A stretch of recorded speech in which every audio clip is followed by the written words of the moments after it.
અને કઈ રીતે સેટલ કરું? અરે હું સેટલ જ છું અંકલ. તું સરસ સેટલ જ છે.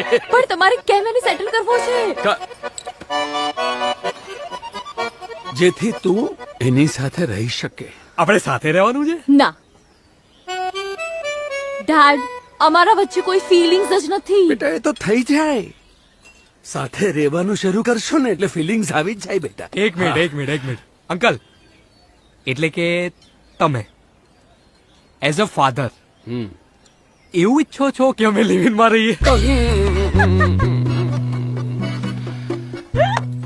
ગાળ પણ નથી દઈ શકતો અને હસવાનું બંધ કર.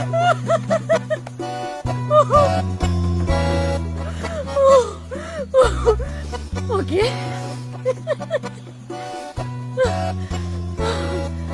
હવે હું તમને સિરિયસલી કહું છું, જો બેટા, મારે આની સાથે મેરેજ નથી કરવા. મારે પણ નથી કરવા. હજુ હું નાનો છું અંકલ. ત્યારે નાનો નતો જ્યારે આની સાથે એણે ચાલુ કરેલું. એ શટ અપ. ચૂપ રે તું.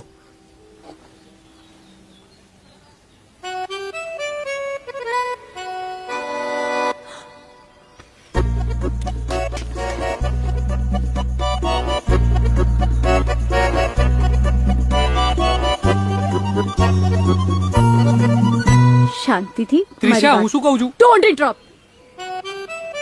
ઓકે.